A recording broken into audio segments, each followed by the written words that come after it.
Hello, and welcome to a MOTS production of MOTSterpiece Theater, where we review critically acclaimed cinema spanning the breadth of human filmmaking. MOTSterpiece Theater, Spoilers, mature content, inappropriate language. Join us.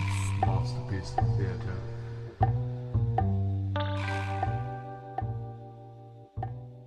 And welcome to MOTSterpiece Theater.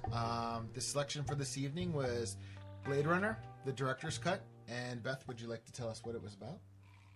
This was Indiana Jones and the Last Replicant. Totally was. With that said, we are going to start our MOTS process with Scott. And Scott, did the initial hook get you? Does the work have an arresting introduction? Yes, it's a 1. This is sci-fi noir broadly. I would describe this movie as, although Indiana Jones Last Replicant is a great title, for sure. But no, it's a classic noir setup. Basically, a guy's getting interrogated, getting questioned on a scale you're not sure. It's a good world-building element, and they basically show again and not tell you. Right? I think that's good writing, where there's no exposition what kind of test is blah blah blah blah blah. No, he's just taking this test, and then halfway through he murders the guy, and that's the opening scene. So yeah, a murder is pretty much always going to be a good hook, and also they introduce sort of a mystery element, what kind of test was just taken? That's odd. So therefore, yeah, it sets up the murder mystery, which is a classic noir thing to do, and I'm giving it a 1. As far as my answer, there is a little bit of exposition in the beginning, in terms of the screen crawl that happens right in the very beginning, which I honestly really liked. I thought that it gave you what you needed for the world. That is exposition, you're right, but no characters delivering it to you, so it's right. I sometimes discount the scrolls in Begone. It gave you the information that you needed, and then it kind of drops you into that interrogation right in the beginning. I'm gonna give this a 1 as well. It might be just because I really liked the movie when I saw it years ago for the first time, but that whole intro scene where you're dropped into the city and there's just flames shooting everywhere, I thought it was really cool, and it's good world building. Reminds me of, it brought me right into a kind of cyberpunk frame of mind. Yes. Mm-hmm. Which it does immediately, great introduction to the world right away.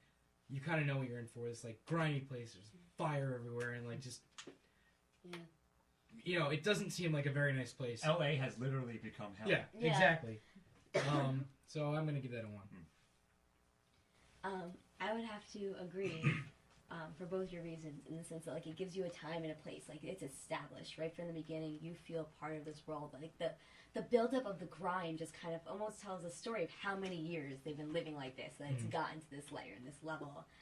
And at the same time, it introduces so many questions, and right away you're just hooked. You want to figure out what the hell just happened. You're wait. You're sitting there, you're taking some sort of weird psych test, and then all of a sudden you pull a gun and you shoot the guy. What? And then you want to watch and figure it out, which is what an intro should do. So, as I said, you open with the murder, it's probably going to be interesting. It's all good. Yeah, and again, also establishes the world building is also part fun. of it. Yeah, exactly. The narrative over story, the boxed-in feeling of the city, and not being able to escape your own doomed reality is very much established. Not so much narrative as much film. So I will stop there. I was curious how LA got that bad in 4 years. What do you mean? It's 2019. Yeah, I know, but you're curious why. It could go bad in 1 year, man. LA is a shithole, dude. I understand that there's going to be no more greenery there in a couple of years because of the drought, but they have ziggurats take decades to build. So I'm curious. Not with the future technology we have. That they have. That we're going to have in 4 years. So what do you say? Nonetheless, that we secretly have now, but the military's just storing for their own use. Exactly. To build giant ziggurats. But beyond my facetious comment, I agree with everything you guys said. And one thing you didn't mention, though, was that the music was perfect for the opening scene. It had a very 80s feel to it. Super 80s. Yeah. But really had that great, kind of maybe Terminator type element to it of that another tech noir. Tech noir, yeah. Similar music, similar. I agree with that. That's well said. Yeah, sure. So it really did capture the genre right off the bat, and I have to give it a 1 for that. Beth? I'm also giving it a 1. I enjoyed the scroll. I think it doesn't get used often enough, but that's kind of good because I don't think too many people should use it. I love the way that everything looks, the dirtiness, but also the beauty behind all the dirtiness.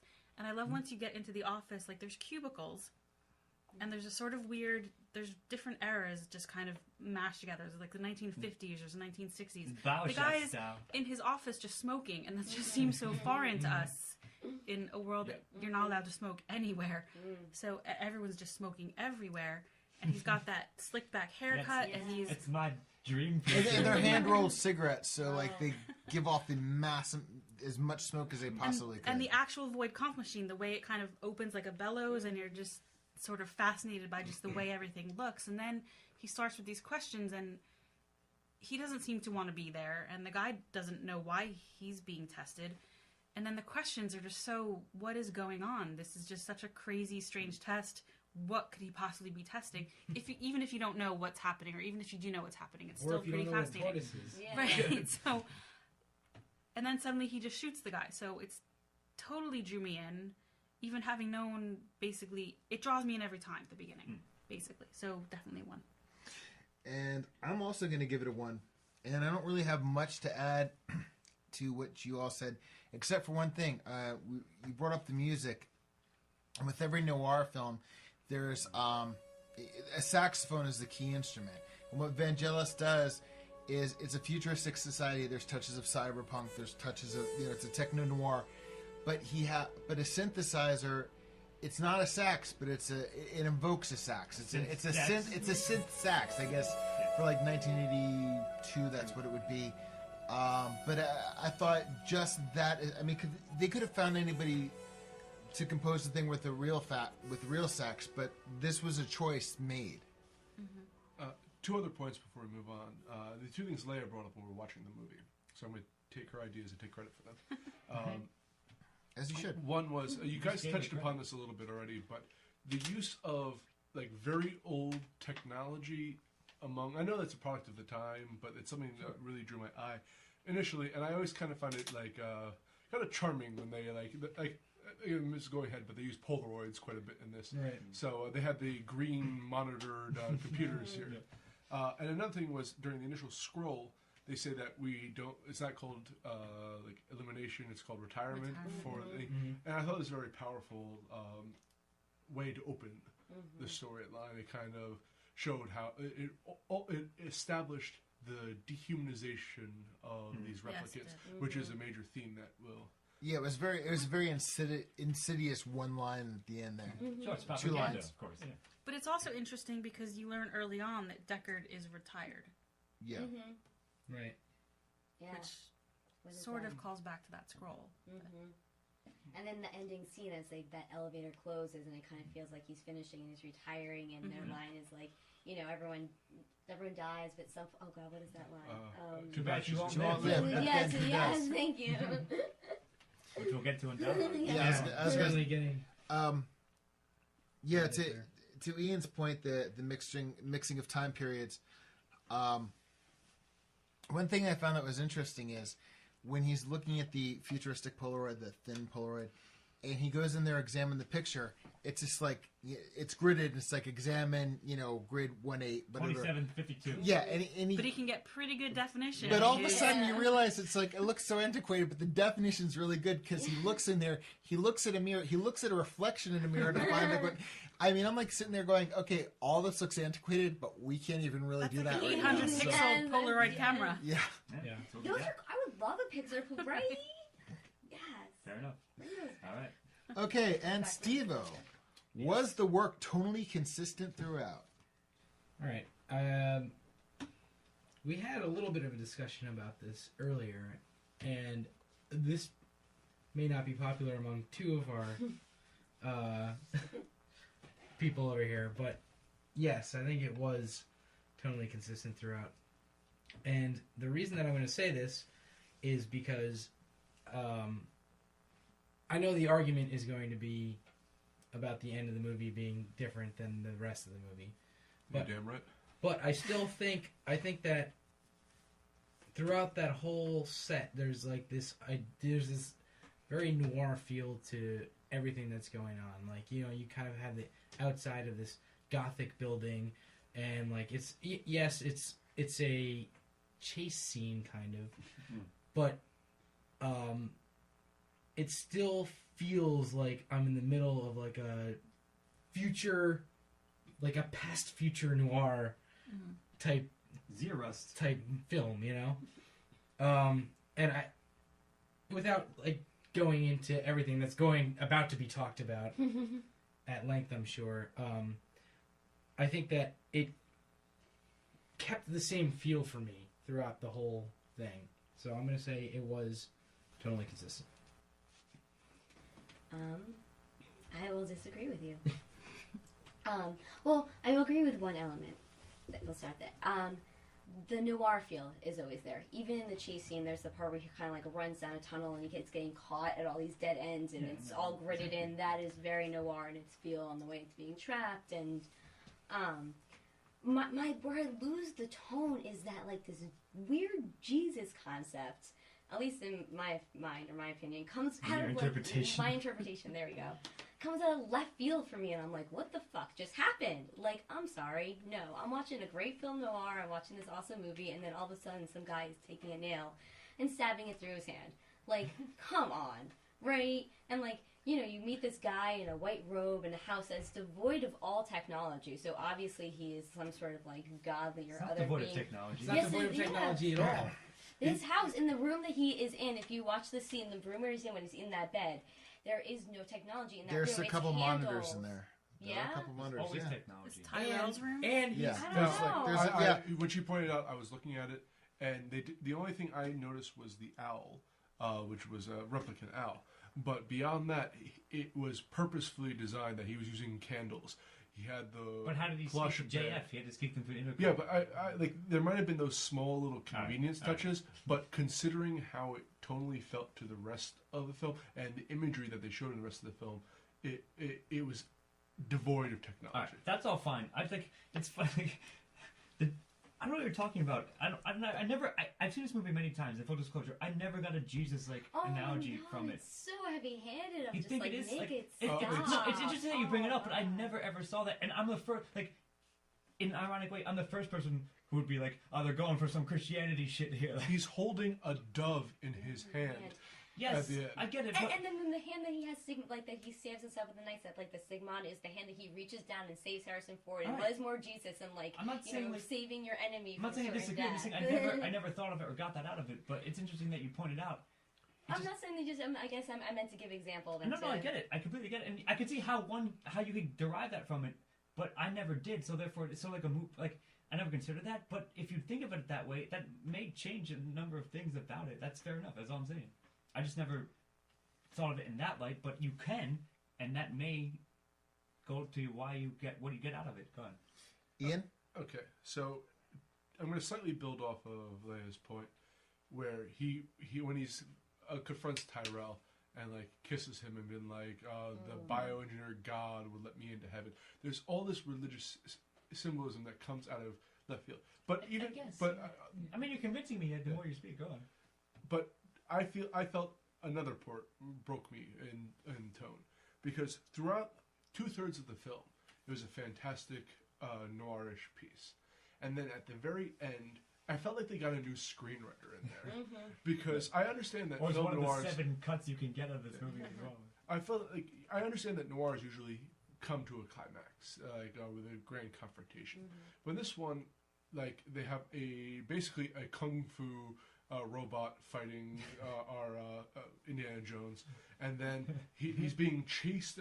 I understand that Roy might be malfunctioning at this point, but it turns into a slasher film, and it turns into. I feel that if you had, if you sped that scene up and added Benny Hill music, it would fit perfectly. That's really funny. Like I don't disagree. Like it's hilarious that you point that out. Yeah, and then even when we watched it backwards at the end of it, it was totally like the slashers. That never occurred to me when watching it, but having pointed it out, you're correct about that. Like no doubt. So go again. on.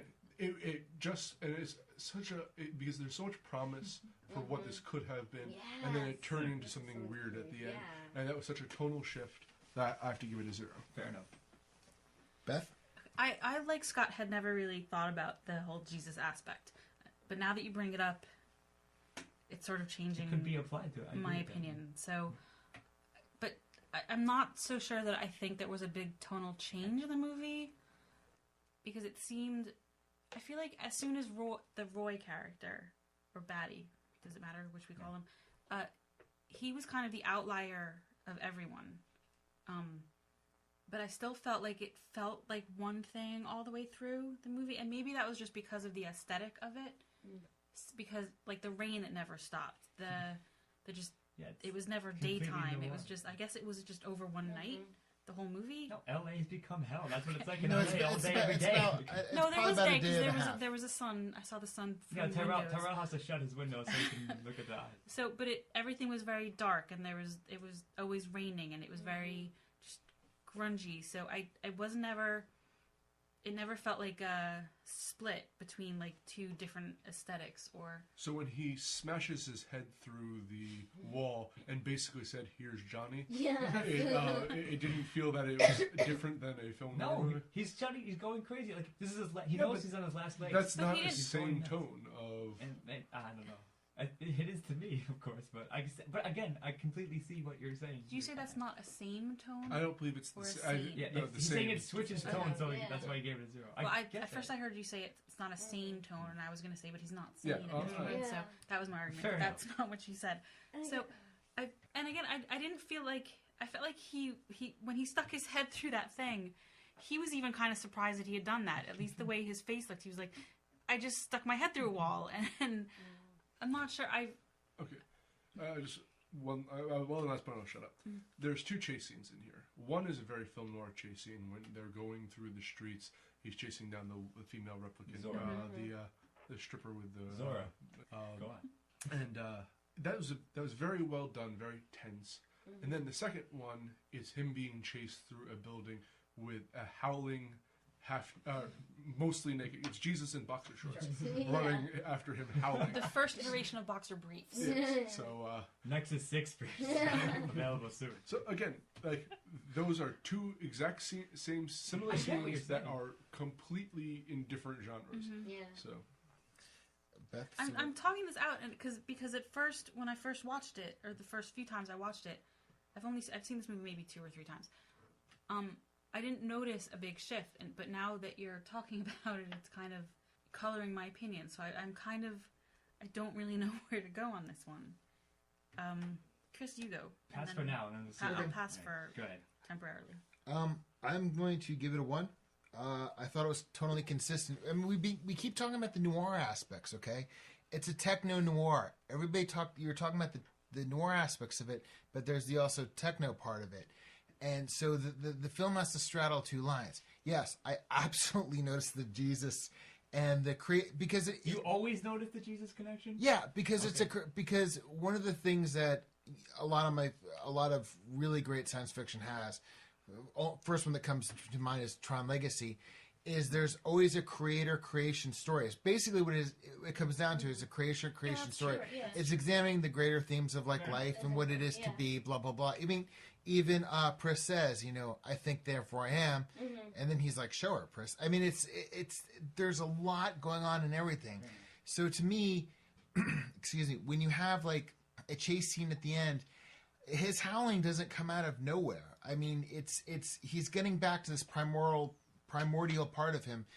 His howling is animalistic, and the animals. But if you look at Pris, she kind of like dresses up like a raccoon.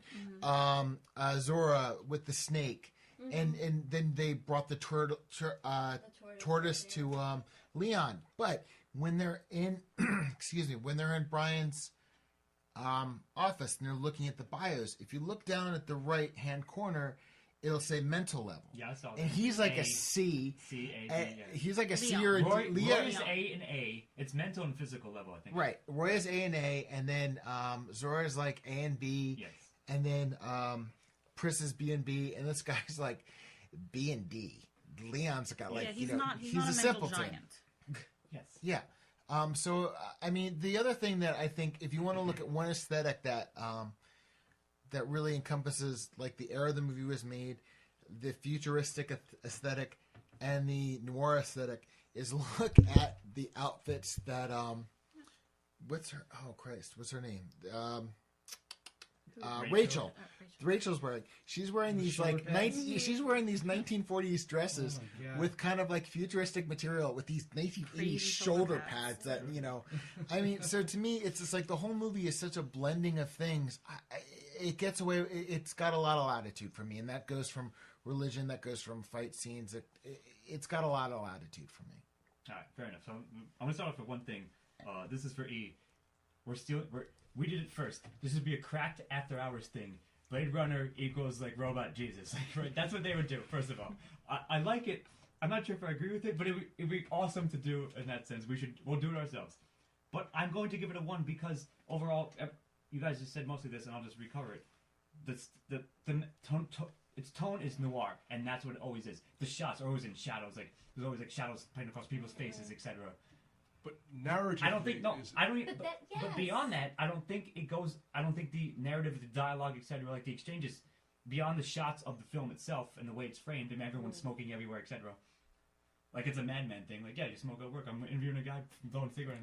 But anyway, even beyond that, I don't think it narratively breaks. I do not think so. It's almost like Casablanca in a sense, right? It's like not as good as that, of course, but they're trying to go for like future interest Casablanca.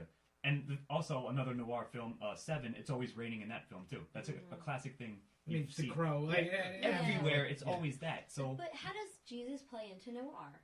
He doesn't, and I never got that out of it until you guys put it out. Is what I'm saying. It's not just noir. I think that's it's not just noir. It's not just that. But it's a chosen aesthetic, but there's also like no computers in noir, and there's no flying cars in noir, and there's no replica. But exactly, but you're talking about the noir aspects and forgetting about the tech aspects is what I think the three of us are saying. I agree with a lot of what you have to say, Chris. But I feel that if they were trying to go for a more bestial version of Roy, they could have done it without the kind of slapsticky nature of it, which I felt like was really bothered me when I watched that.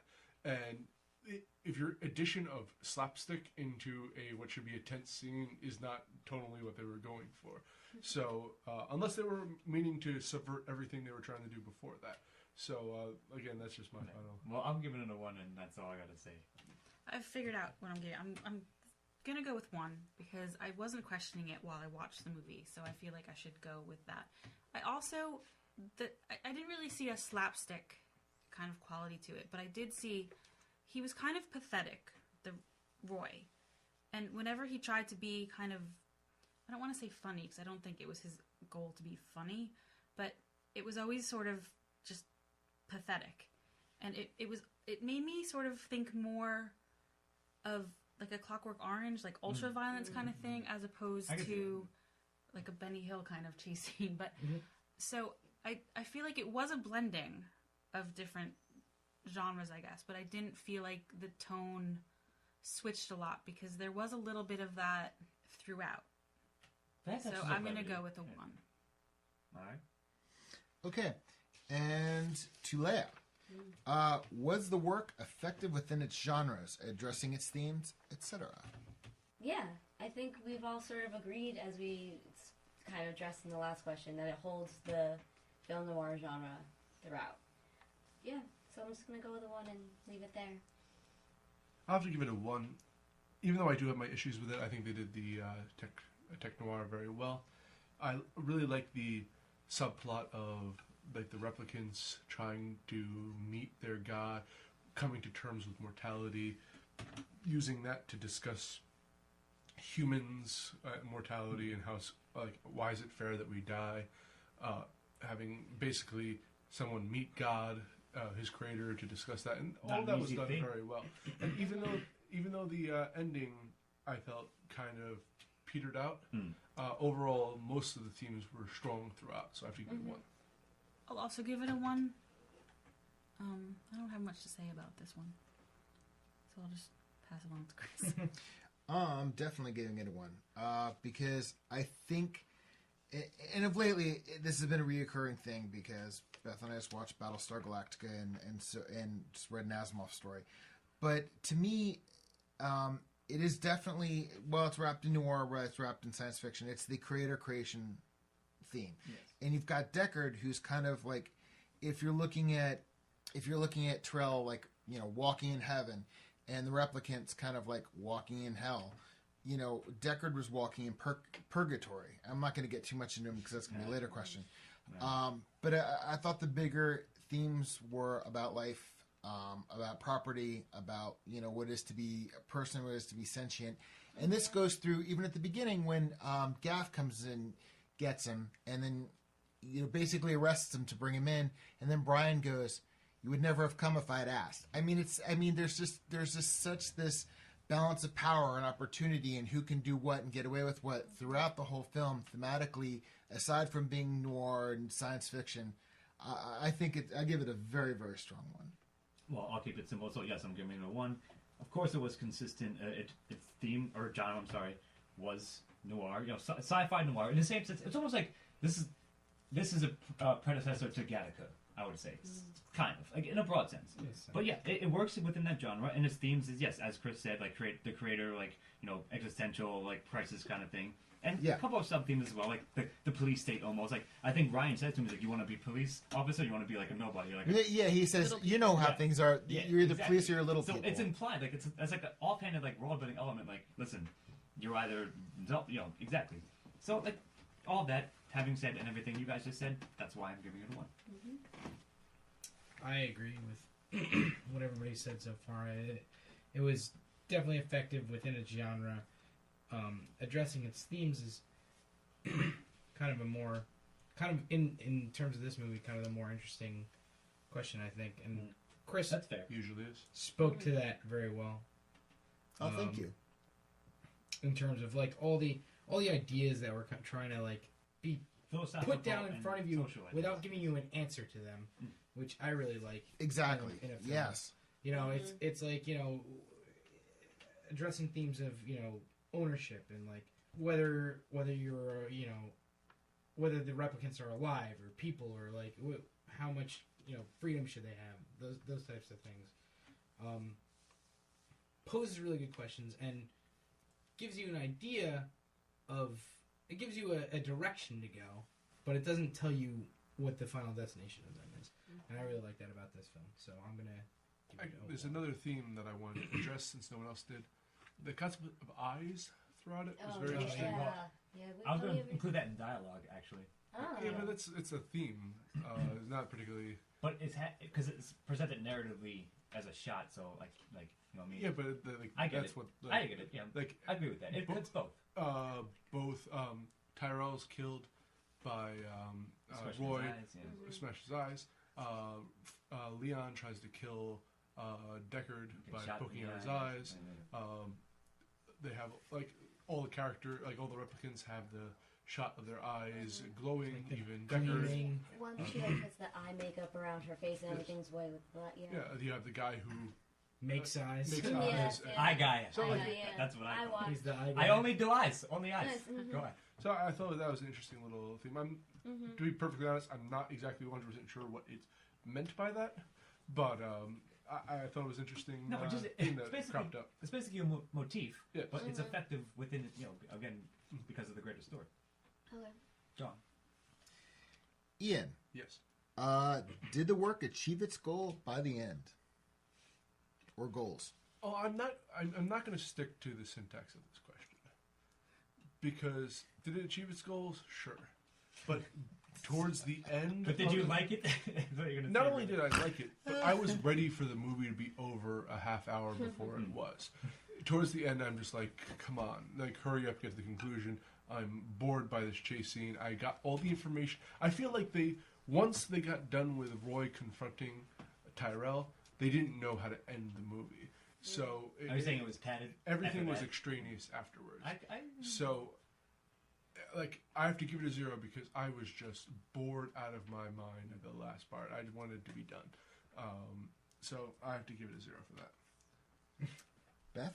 This one, I'm leaning more towards 0 as well because I wasn't sure what the actual goals were. Decker, he beat all of the replicants that he was supposed to beat, but Tyrell was dead.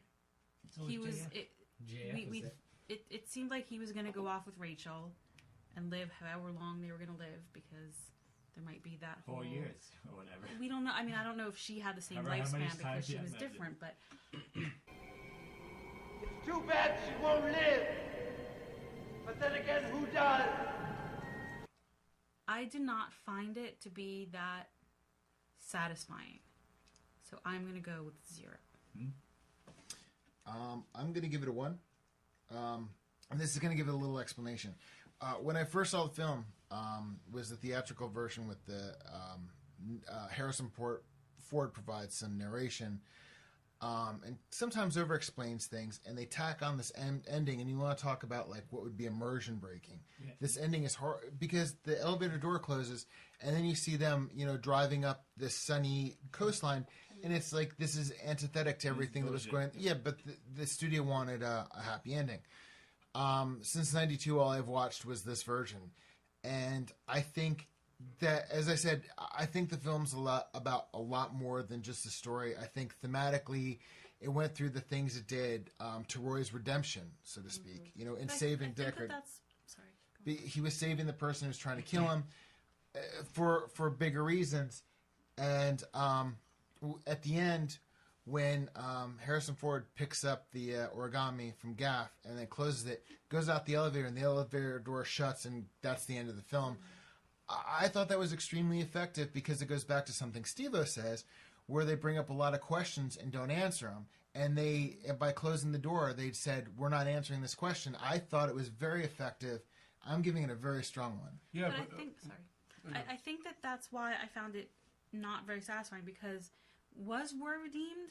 Were any of the replicants redeemed? Was that question, do they deserve to be redeemed? Do they deserve to not be slaves anymore if they are this close to human being? But Roy was made to be a soldier. He was made to be a killer. He basically killed his way through the movie. Mm-hmm. And the man who was killed before the movie started. They killed that whole ship full of people. But he decided in that he decided to save Deckard. I mean, he could have killed him at any time during that last chase. It was it was the whole point of making Deckard realize what it was to be afraid. Mm-hmm. And at the end, he saves Deckard, which I thought spoke volumes to the character, that and everything he says about the things he had seen that are going to be lost now. And like that could be said for anybody, but when you have a family and a history, there's going to be like diaries and photographs and progeny, and he's going to have none of that. I really felt it was a redemption tale.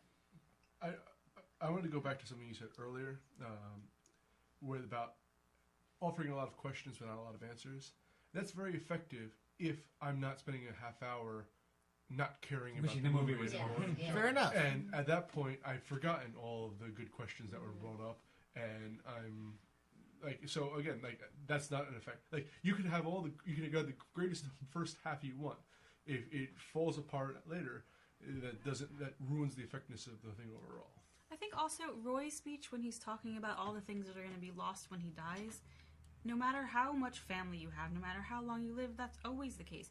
The fact that he told Deckard that story means it's not completely lost. Mm-hmm. So it's the same as any of us. Right. I feel like it got confused and it just ended. But from his point of view and from what we get from the replicants, like Leon collects the pictures and so forth, they're starting to figure out who they were. They accumulate these experiences over time, which is why they give them a 4-year lifespan, so they can only go so far. And I think that he was basically doing what any normal person does without meaning to. Like he was lamenting about it because to him things are very absolute. but unknowingly he did continue his little oral tradition. Can we have this conversation when we're going into the antagonist? Sure. But I just want to say one thing. When we were watching the movie, Chris and I, he felt very sympathetic towards Roy, and he thought he was a tragic character. And I sort of didn't think so, because he put all this value on his survival and his life beyond 4 years. He was willing to kill, I think they said it was like 26 people on the ship that they just killed. And that was after a rebellion that they had started. So he doesn't put value on Are you supporting not killing slave owners? Of course not. Well, it depends. You're told it from the human's point of view. Yes, but the shuttle that they took was not... They didn't say that they had anything to do with the colonies. We don't know anything about that shuttle. But when you start aside from that people died, and this is from the human point of view. So I don't know again, I want to save this for later debates. I was going to say, he started an insurrection, and in war people die, so you have to make your choice. That's Attack ships are going to be on fire. Scott, I'm going to give it a 1. You guys all made very good points, but here's the thing, right? I see what you mean about the ending, like, confrontation, but it was always scary to me. Like, I could see why it can be slapstick now, and perhaps again, in full disclosure, I watched this movie when I was younger, so it was scary to me then. It was more serious than slapstick. Although I can see how it can be, as I said, taken that way. But it was always like, he's taunting him, essentially. He's like, I'm going to give you a few seconds before I come. Like, he was trying to, like... He's half naked holding a dove in his hand. Yeah, at the end, but before that, he's smashing through walls. He grabs the guy's hand through a fucking wall and breaks his fingers and gives him the gun back. And Harrison Ford kicks him, and he's like, "Oh, that hurt me." Like, I don't know. It just felt very like that hurt. But he's supposed to be running down, like, And he's playing with them too, literally. But all I'm saying is, I took that scene. Prey playing with its food. I took that scene more serious than not, and given that, so therefore it did not. Goes back to the question we just spoke of before. It didn't change tone. Therefore, it was an effective ending and it achieved everything. It said what it had to say. Again, and then talked for 20 more minutes. Maybe, but like that doesn't make it ineffective. They still did it. They addressed it, and I'm giving it a 1. Steve-O. I liked the end of the movie, so I'm not in the same camp as you guys. But as far as achieving its goals, I think that there was a lot of philosophy that was thrown at you in this film, which I really loved. And if the goal of this was to get you to think more about like what life actually is, or like what the way that you perceive life is, I think that it definitely achieved that. And it certainly made me, especially when I first saw it. I mean, obviously I've been rolling these questions around in my head for the last, however many years since, like, I was introduced to philosophy, and the first time I saw Blade Runner or movies like it, even like The Matrix, when I first saw The Matrix, like same type of deal. I think this movie was very effectively gave you those ideas and like made you think about them, and I think that was the actual goal of it. So I'm gonna have to give it a 1 for that. And that's about it. Leah? I'm gonna go with a 1 too. First, I'll say this just to Ian's point, because while I agree with you that there's that whole scene, I could just do it. That's the whole 20 minutes. I feel like I'm gonna take away those points when I talk about immersion and when we spoke about consistency and such. I want to stick to just the idea of goals. And for me, it had, at least in my mind, when I felt these 3 goals that really stuck with me were the ideas of first memories, and how important that was to everybody, and figuring out and how that rooted them. They even had that quote, like that line about how they needed them because that's how they understood emotion and reality, and that really made me think about my own memories, and then how much that kind of changes your perspective. And again, that reminded me of that conversation that you two just, I'm sorry, I'm pointing people you can't see. You feel that all your memories are imprinted. But you're discussing about whose point of view is it coming from? If this ship is attacked, are they slave owners or are they innocent civilians? And that brought up the question of memories and what is that we know, and how is that told to us, and how does that create your whole reality? And that kind of made me question a lot what was going on. And that may be the point of the questions. And I think the movie isn't about the answers, it's about the questions. Yes. And Yes. you're just like, always, everything you should do, just question it. Like, what the hell just happened? Okay, Question I'm going to go with reality. that. And then the third, and in a weird way, this almost reminded me of Dr. Strangelove, because it brought up this question. I mean that in the question of, like, human versus machine. And, like, who controls who. And even the test that decides if you are human or machine requires both human and machine. Oh, that's to really interesting. operate. Yeah. Like, Yep. that whole intertwined relationship between the two, and how do they dictate your sense of reality, and how much you have to question that, all factors into that goal. So I will go with a 1. More human than human. Thanks, Rob Zombie. No, Rob Zombie ripped that off. Go on. To you, Beth, was the antagonist effective, appropriate, and/or memorable? This I'll give a 1 because he was definitely memorable. He was effective in that. Who's the he Oh, though? okay, Batty. sorry. I'm talking about Roy Batty. So, okay, I'll start with him. He was Go down definitely the list. memorable. He was threatening, and I guess he was appropriate for the story. So I'll give that a 1. But I just want to backtrack for a second. Steve-O, you said that the whole "what is life" question, the questions and the philosophy behind this movie, I agree with that, and I find these questions really interesting. I feel like since this movie was made, and I know that this is kind of unfair because this is an old movie. It's like 33 years old, so which is Jesus' age, by the way. So Right now? A hopeful tie-in. The time-traveling Jesus. Doctor Who is Jesus. So I just feel like that those questions have been brought up in ways that I found more interesting and more thought-provoking.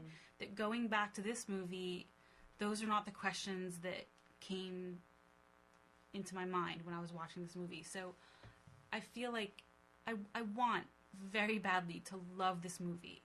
I love the way it looks. I love a lot of things about it. But I'm sort of disappointed at how I didn't love the whole thing. Like, as a whole. Fair enough, yeah. So I feel almost like I'm betraying something in not feeling that way about it. But I don't. Like, I feel like it's just missing something. And I can't really put a finger on it. Narration. Possibly. If only this movie had narration. It left me feeling We'll speak about that soon enough. like Somebody something was telling missing. you what It left you're me supposed to wanting.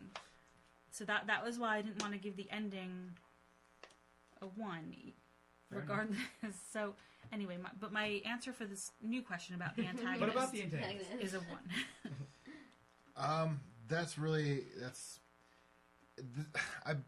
This question I'm gonna have to talk through, or maybe I'll pass, because I'm also interested in hearing what other antagonists could apply. I was gonna say I'm not really sure. I'm not really 100% sure if Roy is an antagonist or if he's just a catalyst.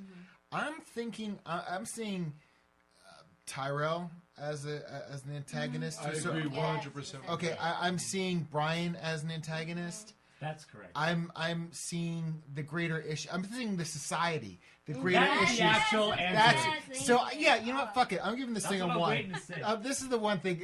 There is no one person. I'm giving this a 1. But then okay, I guess we're gonna get to the protagonist question then after. Yep. That's the actual answer. It's Also society. no character is the Just blew your antagonist. fucking mind. Society versus Yeah. society. Yeah, it's society like trying SVS. to reconcile itself with what it's created. Of course, like that is the major theme, and that's the actual antagonist.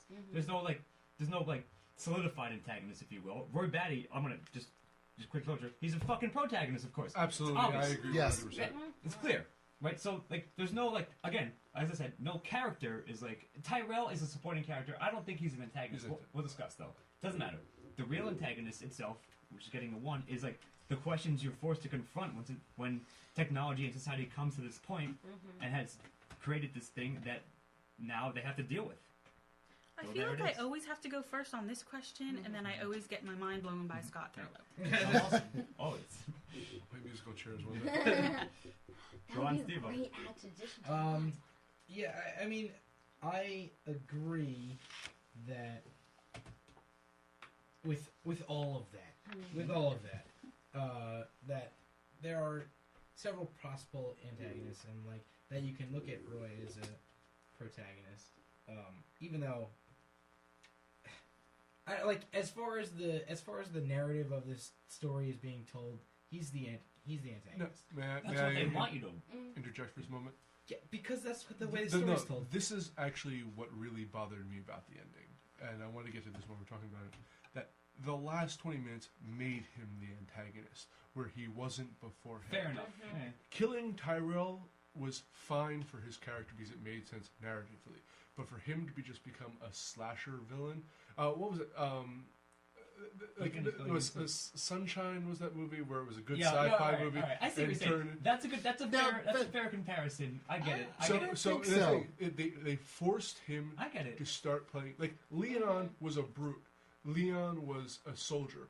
Roy Batty was. He even was joking around with Sebastian with the eye thing. Yeah. And again, like you showed that he had more to him than just this like this slasher monster that he became, and that's what really disappointed me because it kind of tore down all the greater points they had. I get it, but the counter argument that I'm going to offer to you, just to rebut that, is like the point of it. He was dying. He was like the reason he drives a nail through his thing is like he's shutting down. He's like his not hand yet. stops He's working. trying to rejuvenate himself. But and it could have been done so much better without ruining his character. You can get the imagery out of it. I get that, and yes, I broadly agree. I'm just saying it's still like it wasn't enough to like switch him over to an antagonist. Like, they were both still. Right.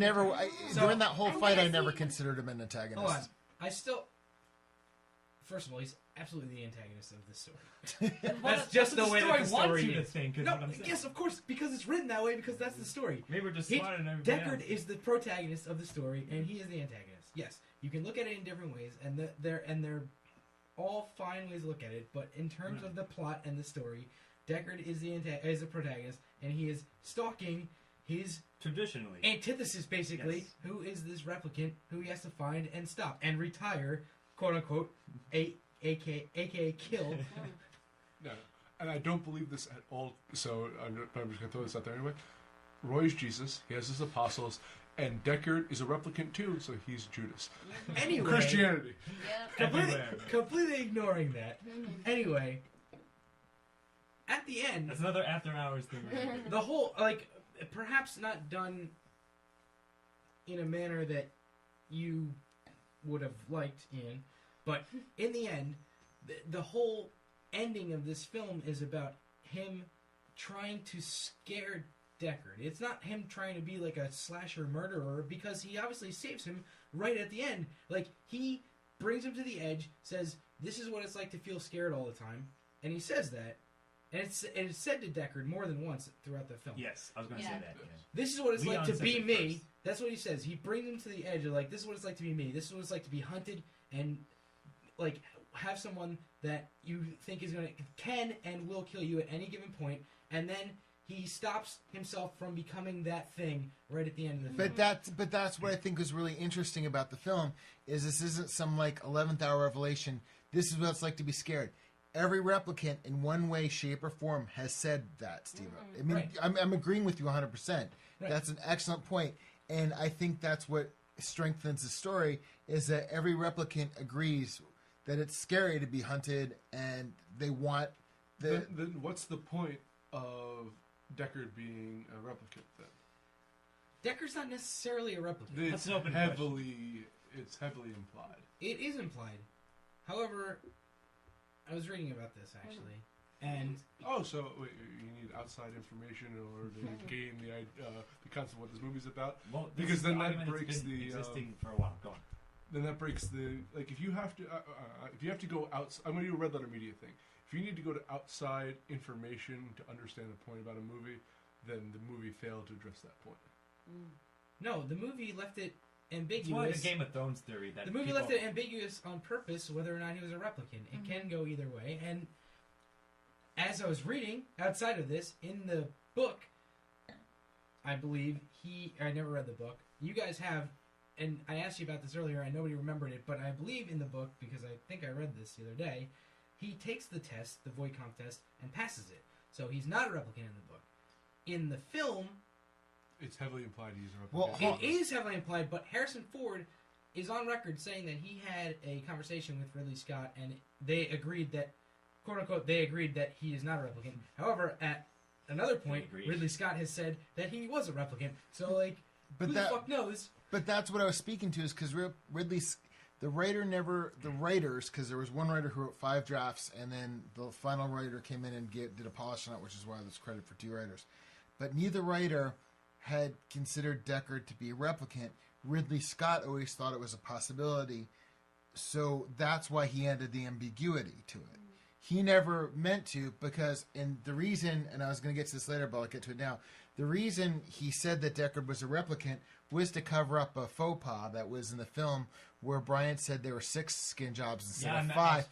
That was actually a fuck up that he was trying to... I know. Okay, so see, that's... Hold on. So, I was also reading about that. Originally, there were 6.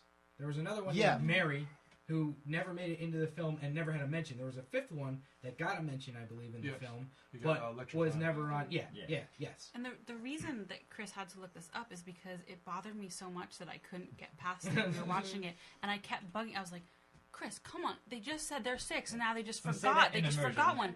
Yeah. We'll save that, yeah. It bothered... It's just stuck in my... Right, so the 6th one, who they actually cast... But they ran out of money to... And I think filmed some... I think they filmed something with her, but like Probably. she also died in the electric field, but they never fucking mentioned her. Version of it. Yeah. But I just want to make a quick point. This is based. Blade Runner is based on "Do Androids Dream of Electric Sheep," written by Philip K. Dick. The ambiguity is like a classic 100% Philip K. Dick thing to do. So like it's always like that's everywhere, right? I believe in the original novel, it sort of was ambiguous enough. In the movie, I think you should take it either way. And as it's sort of like a Game of Thrones theory, like. There was people in forums. You're gonna get lost in the comment. Ian is a man that like to read comments on the internet forum sometimes. Because I'm a masochist. Yes. So if you want to submit yourself to something like that, read the theories about whether or not Deckard is a fucking replicant. But either way, like I'm just saying, I think they do a good enough job that whatever interpretation you get, it makes sense.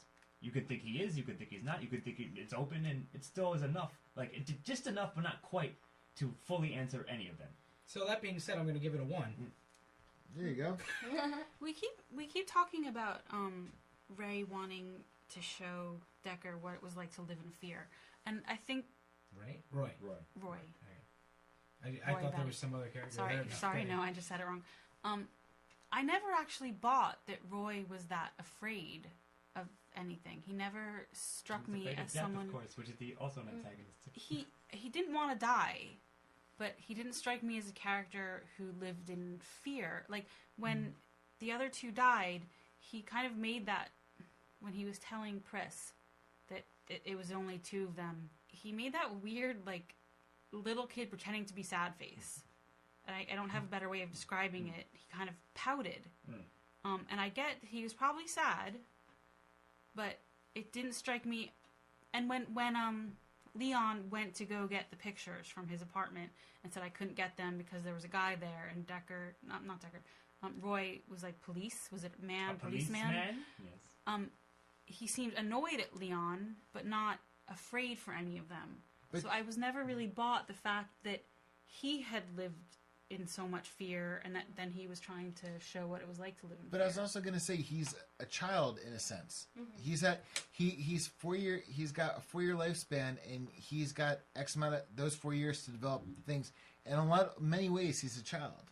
Did I just steal your thunder, dude? Well, I was going to give a different point, so that's fine. Fill it up. I feel that he was more afraid for Pris than he was for himself. Of course, we all steal each other's answers here. He definitely seemed genuinely upset when she died, but when the other 2 were lost, he didn't seem... Yeah, I feel he viewed them more as soldiers in his fight, and Pris was someone he actually cared about. Yeah. Agreed. Leah? It will be a 1 for me. I think I kind of agree with the general thought that this society and Tyrone, that was his name? Tyrone. Thank you. Because Rachel has this great line where she says, like, has this realization where she is the business, and I think, yeah, that sweet kind of line. encapsulates all of that. That like he produces this thing as the business, but the business is because society has a demand for it, and that's why Pris is a pleasure model. Yeah, and then I do have this sympathy for Rory because I really think he cares about her and wants her to live, and even has that one line where he's looking at her and says she doesn't have that much time left. And then when Scott was, I didn't mess up your own names when I talk. Cool. When you were speaking, you were talking about how he goes kind of crazy at the end, and he wants to show other people fear, or he wants to show Dexter fear. Deckard. Sorry, names are not my forte. He wants to show Deckard fear. And it's interesting because it comes after Pris's death, and I feel like it's like a moment of him where he just like loses it. It's like that's it. I have nothing left. I am going to show you what it is that you have done to me. And yes, it is a little slapstick and could definitely have been done a little better and not so like heavy-handed. But thinking of it in terms of like Rory's point of view, that character development kind of makes a little more sense. Ian? Okay, I'm going to say there's two antagonists here. One is Tyrell. He's a man who wants to be a god, and you get all that imagery of him in like all the white clothes, playing chess, and he's confronted by his creation and gets murdered by it because he doesn't have any good answers for why they have to die, why mortality exists. And in a sense, I feel that if a human confronted God, like, why are you, like, you get to be immortal, why do I have to die? And he didn't provide a good answer. It's kind of very fitting for that. So he, again, it's an old trope in science fiction of the creator being destroyed by his creations. So I would give it one for that. But we also have the racist police here.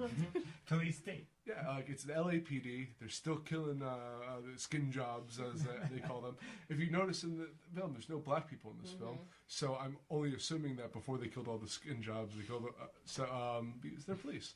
So again, they're oppressing this minority class that they use racial epitaphs against, and I feel it's very effective in that part.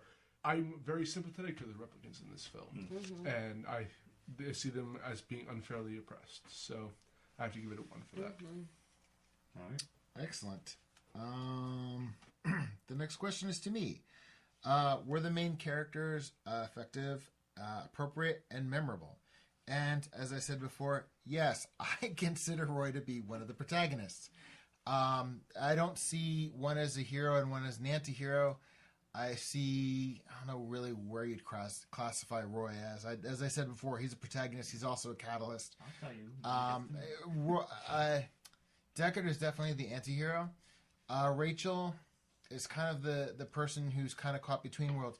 I mean, so between Deckard's experience as a Blade Runner, Roy's experience as somebody who knows that what his purpose was, that he's a creation, and that Rachel, who finds out pretty abruptly that, everything she knew is a lie and she's a creation.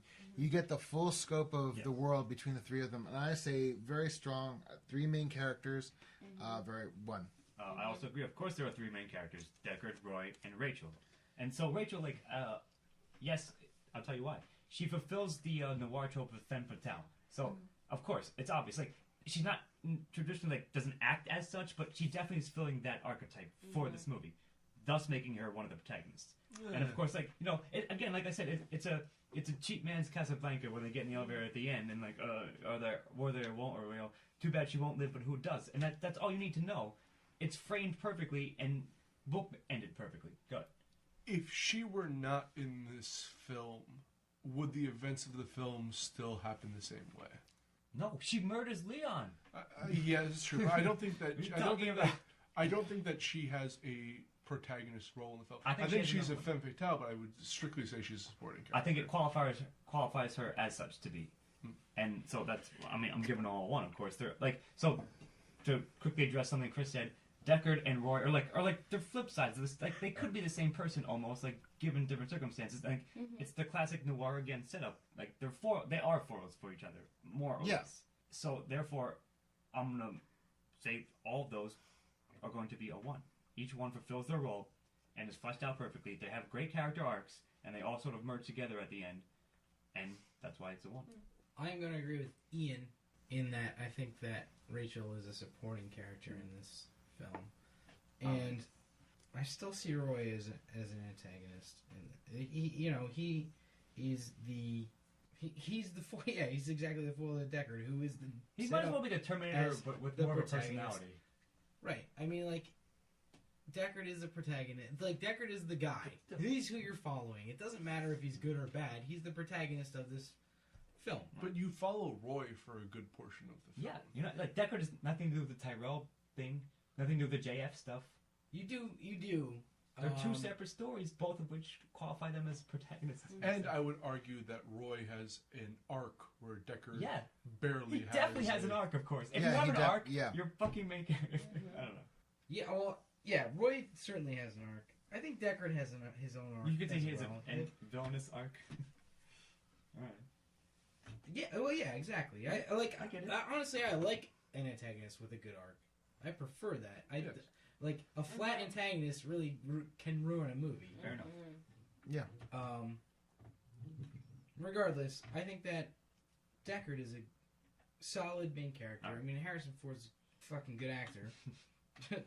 And, I like him in the film. I think he's, you know, he does the noir cop thing pretty well. He's kind of, like, he is monotone, but, like, seething, kind of bubbling at the edges. Would you say robotic? I might. But he's always got that, like, you know, Harrison Ford flair, like charisma type thing. Sure. He's also might be kind of, like, rapey in this. Thank you. It's a really weird scene. Yeah, that made me very uncomfortable. I'm waiting to say that in dialogue, but I don't know. Oh, God. Oh, I was going to go for a murder. Oh, my God.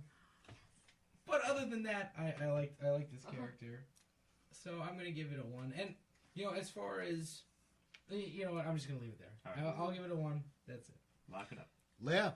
I'm a little torn. I wasn't a very big fan of Harrison Ford's character in this. But I really don't see him necessarily as the main character or as a protagonist, so I can't really take points away. So I guess I'll speak to my problems with him during immersion. My other problem would be his main character. Yeah, I will give it a 1. I really liked Rory's character and the arc that he goes through and the change and, like, realizing, like, what is life and what is death and meeting your... you know, I'll just agree there. It meets all the archetypes that it needs to meet to qualify. You must think he has more of an arc than Deckard himself, which I think is true. Yeah. Alright, yeah. Yeah, so totally. Go ahead. Go, okay. Yeah. Ian? So I'm going to go with the two protagonists. You have Roy, which a lot of is brought... I'm ignoring his, like, left turn in the third act. All right. I disagree that what other people have said about the meaning behind it, but nonetheless. Harrison Ford, I could never not see this character as Harrison Ford. That's fair. He went through what I could checklist off of standard Harrison Ford behaviors.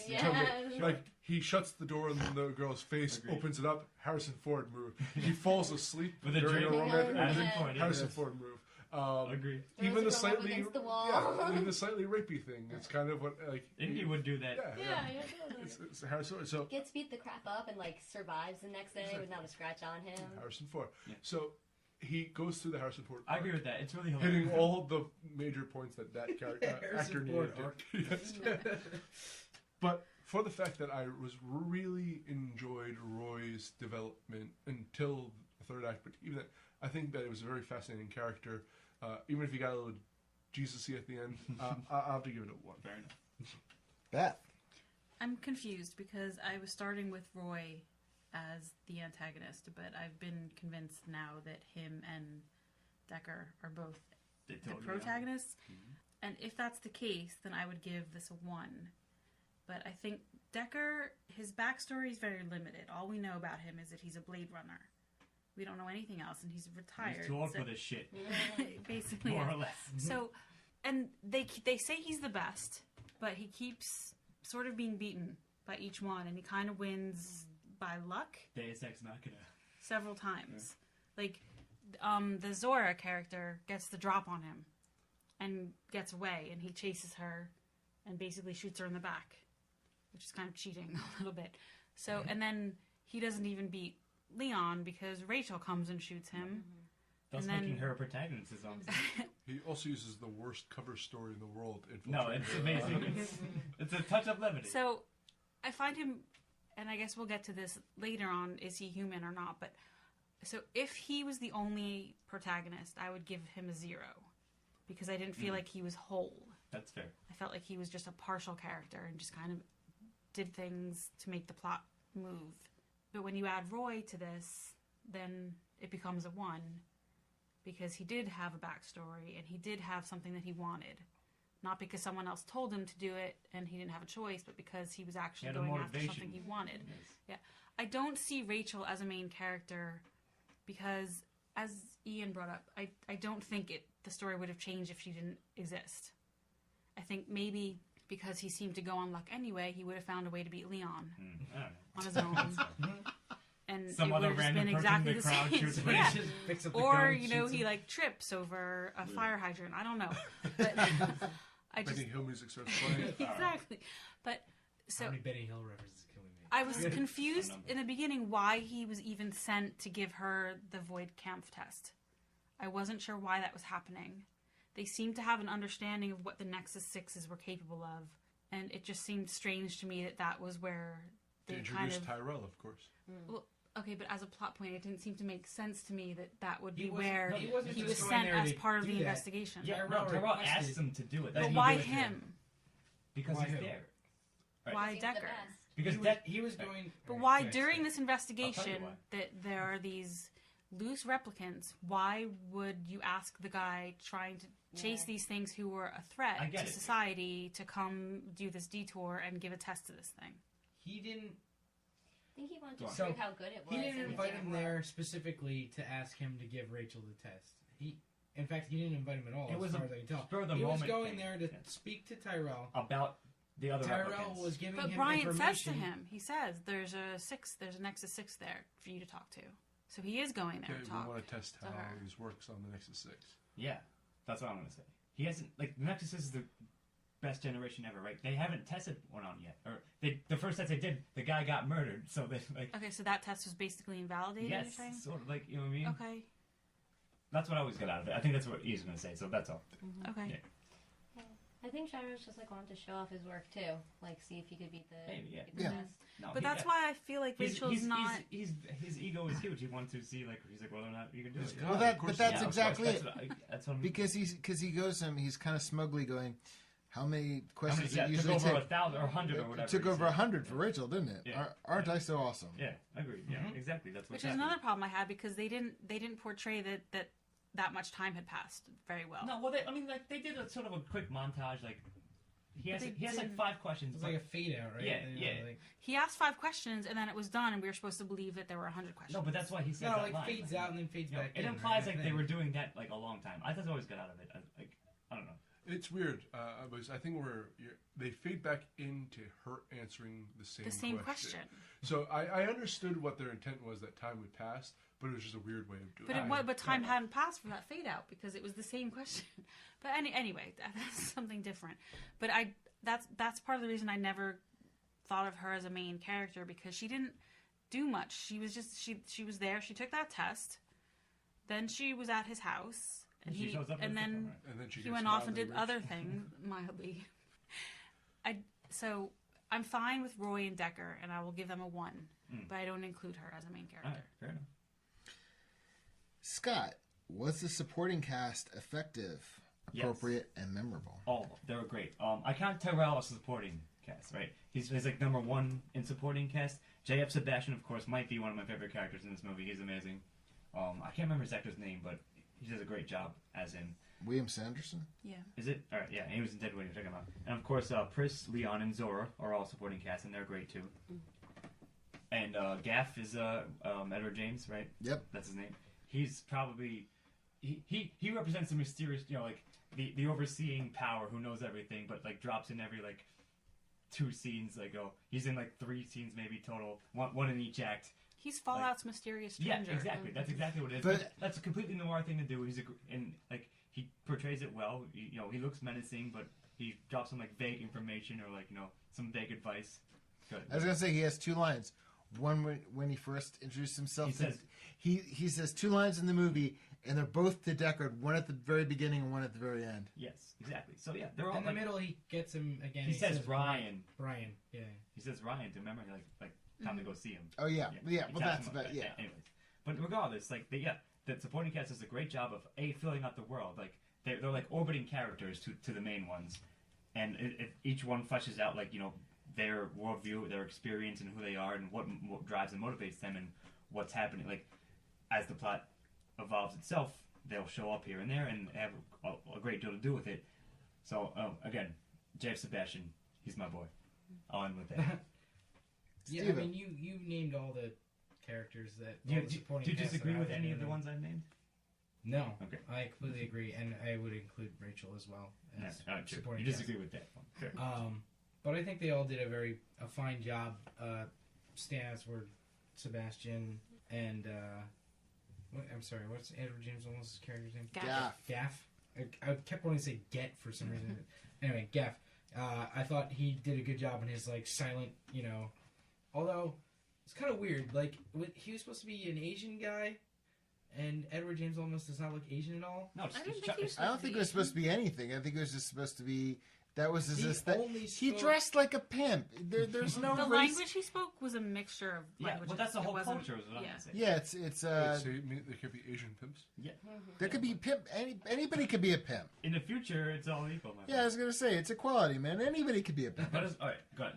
Anyway, that was pretty much it. I like those two characters.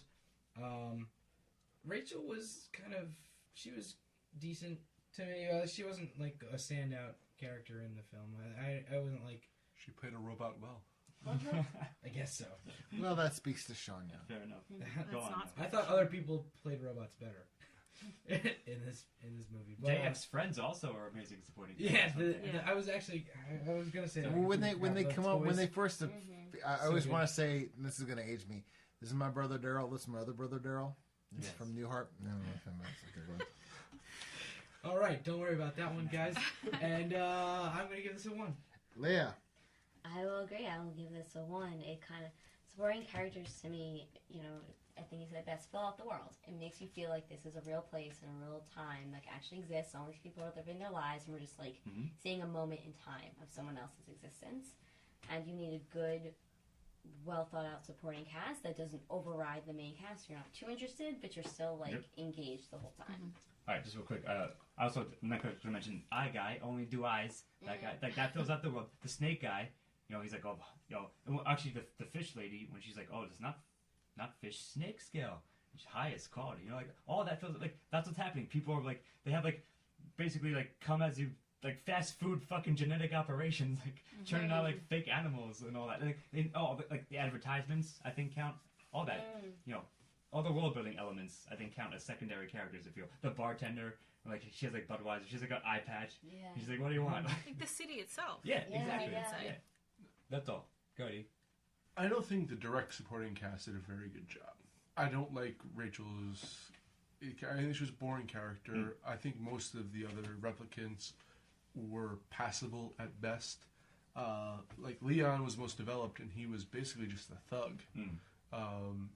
But the world building that they did was very.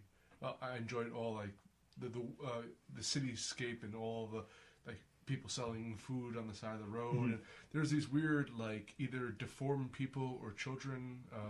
What's the difference? But stealing things off of Deckard's car. Yeah. At one point, like all the little touches there were perfect. So that's the city as a secondary character. It's the only good secondary character. All right. So what did you give it a 1? Yes, for the city.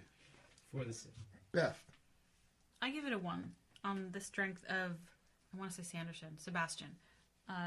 JF Sebastian, and the Eye Guy, and the city. It gets a 1 for me. I'm definitely going to give this a 1. I'm going to give it a very strong 1. But the one guy you guys didn't mention was the guy at the beginning, the sushi noodle Gaff. guy. Sorry, Gaff was the one. Okay, yeah. The sushi noodle guy where Deckard's like 4, and the guy's like, no, 2, and he goes, no, 4, 2 and 2, and he goes, no, 2. And it's just like, he's speaking, I guess Chinese, I'm not really sure. I'm not a linguistics. It could be, but he's speaking a different language. Deckard speaking, so you're only getting like in English one side of the conversation. I find him very amusing, really great character building.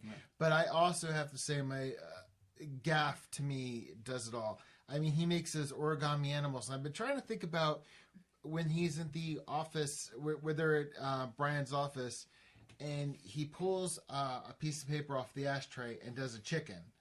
And then in the next, when they're searching Leon's apartment, he pulls out a matchstick and turns the matchstick into a guy with an erection. And then the last thing you see is the unicorn. Yes. And I just found, I found myself like, this guy doesn't say anything, but he says a lot in the way he dresses and these little things. I think he was an extremely effective secondary character. So this definitely gets a one for everything everybody says, but I just can't speak highly enough of Gaff. He just is intriguing. The first time I saw this movie was probably 20 years ago, and then I didn't see it until the night before last night. And Gaff is the character I remember the most out of the movie, even though he has 2 lines plus 1 word. So, I mean, he's the one that stood out for me, even though Harrison Ford's, like, the bigger actor. But he's always been the one that, like... And that's why when I watched this movie, I was so surprised that his part was as small as it is. He's the Dr. Strangelove of this movie. Yeah.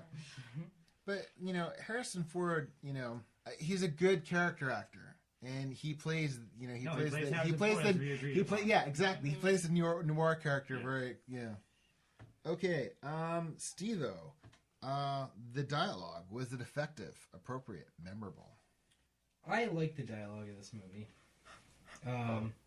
And I think this plays to my memory of the first time that I saw it when I was probably like 16 or 17 years old. And like how badass I thought like all the lines sounded. And like, I still, whenever I hear, like, the Tears in the Rain line, or, like, the... Yeah, you guys think it was bad. I think it's amazing. It was awful. I think it's great. All those moments will be lost in time, like tears in rain. Or, like, the, How Long Will I Live? 4 years, more than you. Like, all that stuff. Like, I love that stuff. Like, all the just offhanded... blatant discussion of like all these like shitty things without making them really like saccharine or like getting really emotional about them. People just talk about them, and that's something that like struck me as I was watching it again yesterday.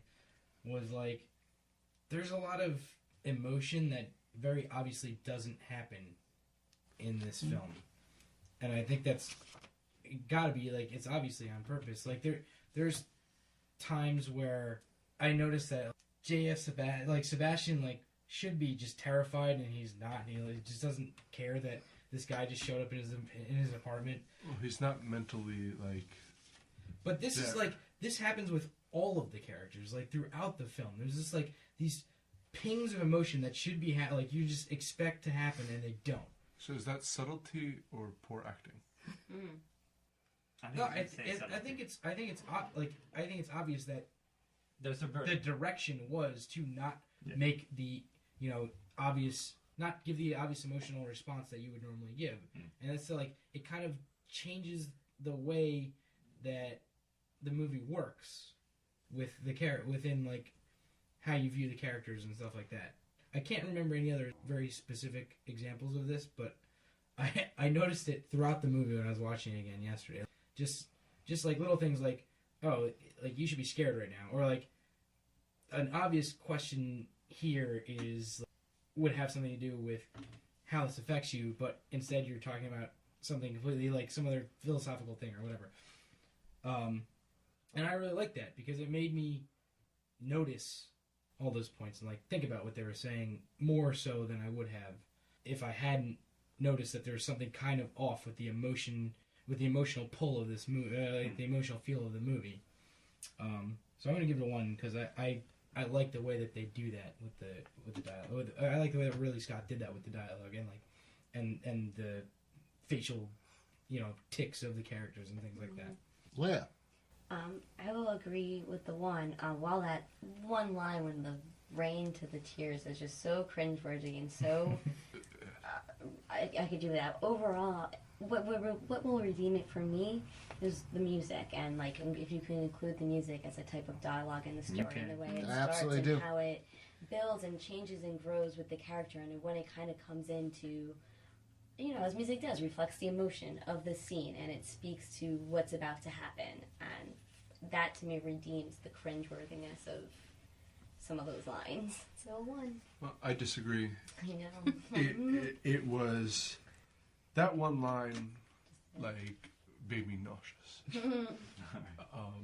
I'd seen that scene before, but this is the first time I've seen it in context, and it bothered me incredibly. And Roy had a lot of good dialogue throughout, and he had a good delivery throughout. But I felt that, unlike Steve-O, who saw poor acting as nuanced acting, a lot of the line delivery was just so dry. Like, there's a part where Leon's fighting, and I guess maybe that's because everyone's a replicant in this, so that they don't have that thing. But they're like, "How old am I? How old am I?" Like, you have like 4 years to live. Longer than you. More than you. But like the way I said it is how it's delivered in the thing. It's just like it's so like it didn't draw me in. Yes, there's a lot of the movie carried me through, a lot of the atmosphere, a lot of the music and all that, but the dialogue and the delivery was not its strength. All right. That fight scene was actually part of what I was talking about when he's fighting Leon, and they're having a conversation while they're fighting, and he's just like, nothing is while he's about to murder this guy, he wants to still like get information out of him. But again, like it depends on how you view it, and you viewed it one way, I viewed it a different way. So, Beth, I gave the dialogue a 1. It seemed to just fit. It seemed to work. I don't really have that much to say about it. I'm also going to give it a 1. I thought it said a lot of things, and, you know, despite what would seem like, you know, the generic, you know, longer than you. I mean, damn, if I could remember the actor's name who played Leon, you know, when he says, wake up, time to die, with his eyes and everything bulging out. But without question, my favorite lines of the film were, you know, too bad she won't live, but then again, you know, who does? I mean, that is just the thesis statement to me of the film.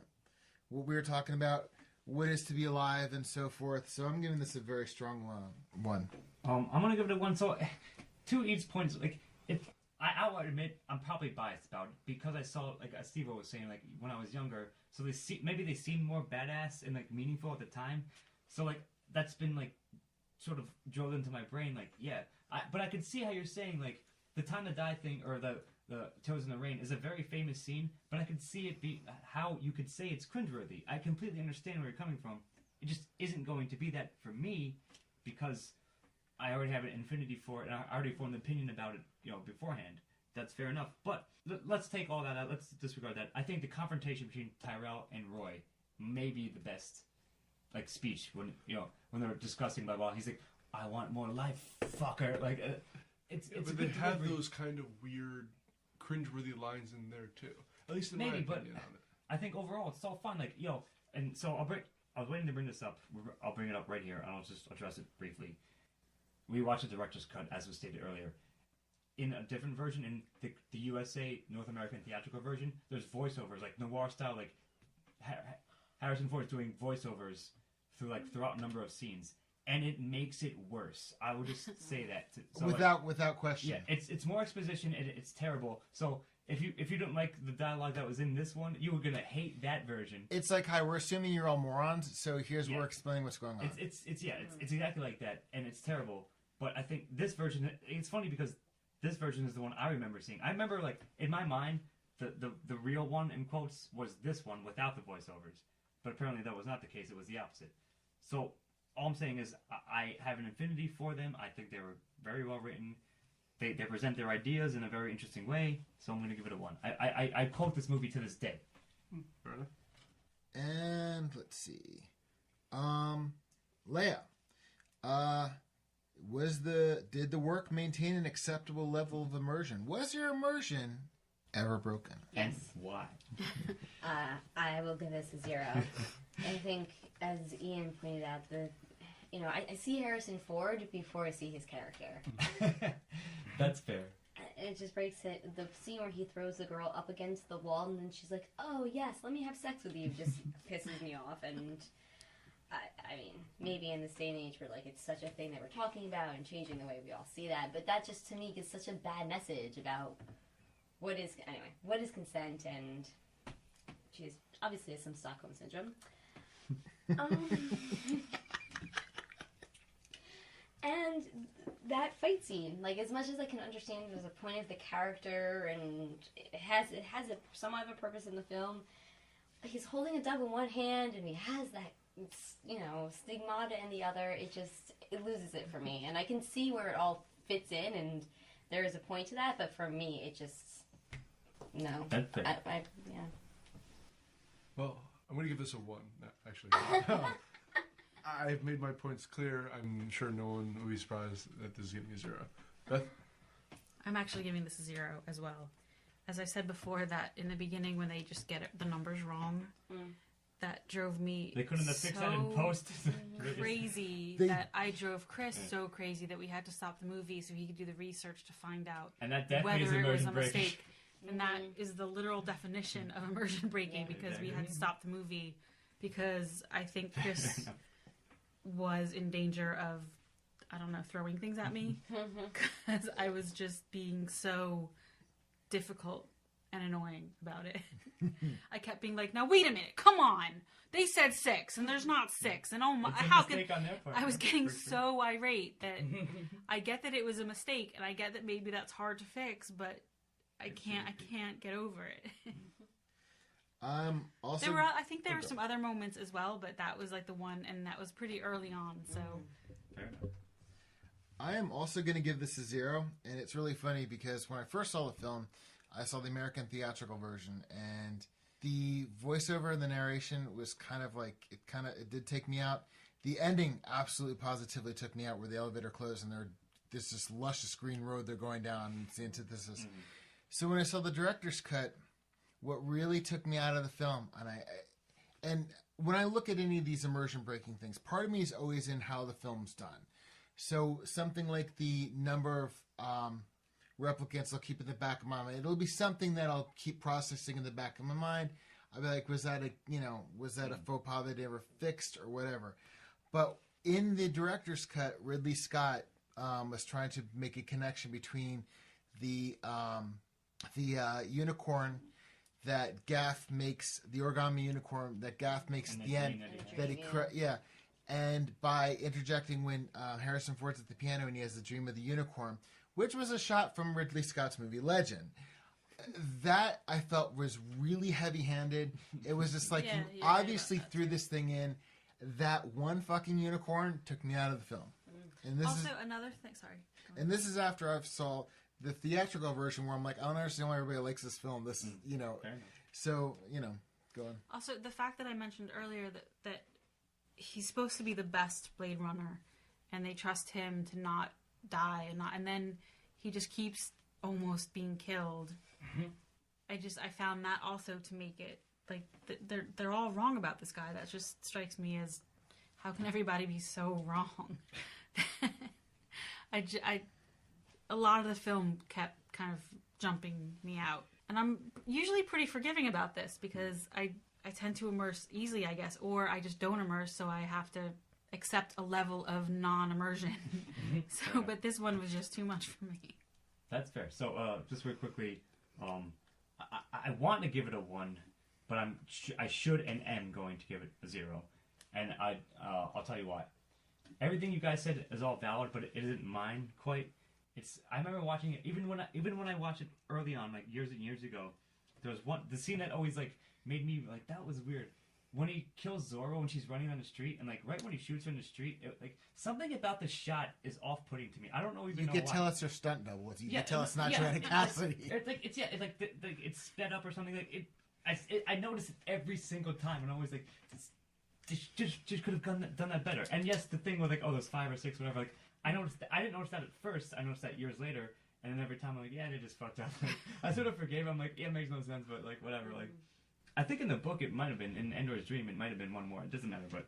So yeah, overall, like, to everything you said, and to give my little example, it deserves a 0, even though, as much as I love this movie, I want to give it a 1, I cannot, in good faith, give it a 1. I'm also going to go 0 on this, make a full round, yes. Wow. 6-way 0. Yeah. Wow, this is the first time this has happened.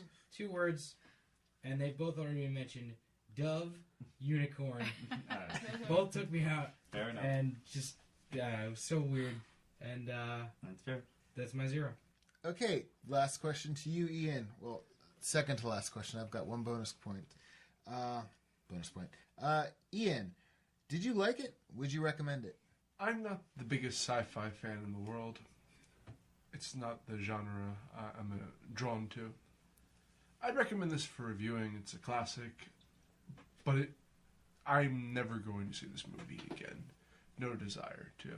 So I have to give it a 1 on the strength that it deserves to be seen. And if you're a sci-fi fan, if you're like, it's one of those that should be. But whether it should be considered the classic that it is, I question. But as a response to your not liking sci-fi, I'd like to quote Scott Thurlow and say, you're wrong. But I will give this a 1 on this question. Everyone is always wrong except for me, of course. Go on. I like this movie. I want to like it more than I did, but I did like it. And I do feel like it's worth watching. So I enjoyed it, and I do recommend it. I am definitely going to give it a 1. I am definitely going to say it's a flawed film. It's definitely a flawed film, but I love it. I remember when I first saw it, I thought it was boring, and then every time I watch it, I just get more and more drawn into things. I love the film. I would recommend it. If you're not into sci-fi, I probably wouldn't. My sister, I think, saw it because she at the time had a crush on Harrison Ford. I mean, you know. So, but yes, for me, I loved it, and I would recommend it. Fair enough. So, like, I'll split the difference between both of you. Yes, I'm going to recommend it. It maybe is more of a niche film, and does it deserve to be as high as it is? Perhaps not. But I think it deserves a watch. It certainly, as you said, Chris, it has flaws in it. Yeah, it's flawed. But nevertheless, I think it holds itself together well enough. And yeah, it deserves a watch here and there. Maybe depending on how big into sci-fi, etc. you are or not, you might get more out of it. But nevertheless, it's still a good tale. Sci-fi is more like the setting for it, of course. Right. Broadly. I think it's a classic tale, kind of. Just filtered through more 21st century concerns, if you will. I think the aesthetic of this movie has driven a lot of sci-fi. Yes. Its cultural impact is probably a lot greater than its actual worth it for narrative. that as well. Yeah, I agree. I agree with that. So yeah. Steve-O. That's all I gotta say. I'm going to give it a 1.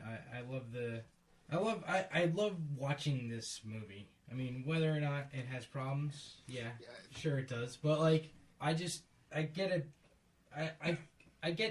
a sense of weirdness, cyberpunk nostalgia every time I see it, and that's if you enjoy things like that, watch it, you'll love it. If you don't necessarily like sci-fi or whatever, at least see it once. It is a classic. In the genre, and I don't know, that's it. It was influential to say the least. So check it out if you like anything that came, after it sci-fi wise. Yeah, you're gonna find the building blocks of those things that came later within this movie. It's definitely established itself in the culture. Right. Yeah. I will agree. I don't have much to add. I think I'm in the same boat as Ian. Would I watch this again? Probably not. If you have 2 hours to kill on a rainy day, wouldn't say no to it. Yeah. Ian, before I give the bonus question, would you like to give us the aggregate scores? Sure thing.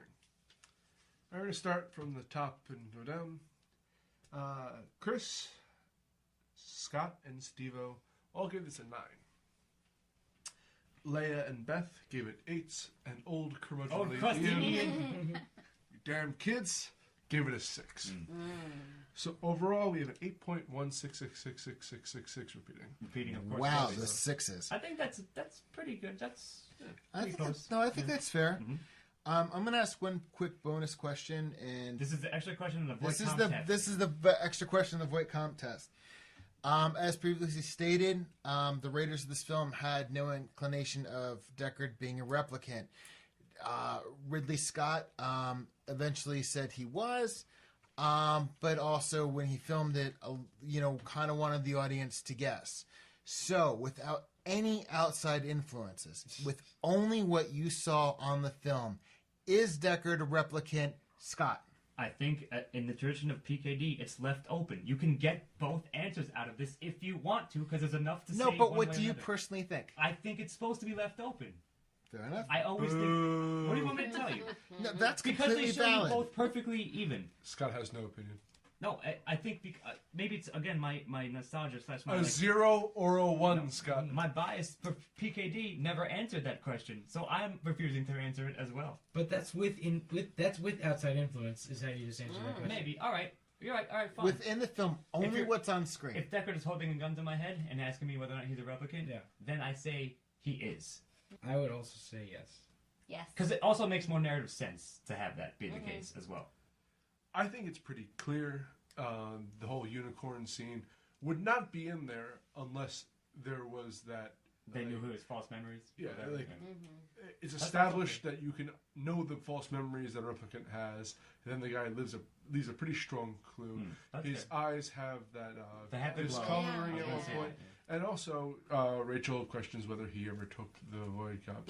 So I think that not only is it implied, it's heavy-handedly implied, almost as heavily-handed implied that boy is Jesus. So, Beth? I agree. I think he's a replicant. I think it's, to me, it seemed clear that he was. I also like it better if he is. So that's coloring my opinion. That's an internal influence because it makes me like it better. That's what I chose. Narratively, it's a better statement. I agree. So I'd say yes. I absolutely say yes. I feel that Gaff is his keeper. Like, Gaff is always sent with him at the beginning of the investigation and kind of lets him loose. He's kind of like the little tow line. Especially because he has no backstory at all, except for the fact that... And the pictures on his piano are antique pictures, and they're not in any frames. They're just, as Beth pointed out, without frames or anything, those things would be a little more frayed. They're like really... Yeah, because they're each like There's 60, 70 years old. That Gaff is a replicant as well. I'm pretty sure he is as well. I think everyone but Tyrell's replicant. Yeah. So, fair enough. Well, even Sebastian. Yeah. No, Sebastian. Sebastian and Tyrell are the only. Because Tyrell needed Sebastian's brain in order to create all the projects. He's playing chess with his own. Maybe Tyrell created Sebastian. Now we're coming up with more theories. All right. But he just did something wrong. We'll discuss that in the sequel. Tyrell didn't have that technology for himself. He needed the genetic modifications that Sebastian knew. Okay. Well, with that said, I can definitely tell you that Lost Signals, all things Deckard, based upon what is on screen, is a replicant, and I think we'd all recommend the film. So, Scott Thurlow? Just be clear, all this is academic. And good night. Stephen Ormosi? This podcast will be lost like tears in the rain. Oh, good night, everyone. Good night. Just good night. I'm done with that. Leah Behar? Oh, I'm done with that. After his comment, I'm done. Good night. Follow that up. Ian Manzer? She's running away. Forget it, Deckard. It's Chinatown. Oh, nice. Beth Morgan? Good night. And I'm Chris Morgan, and I thank you for joining us. Good night.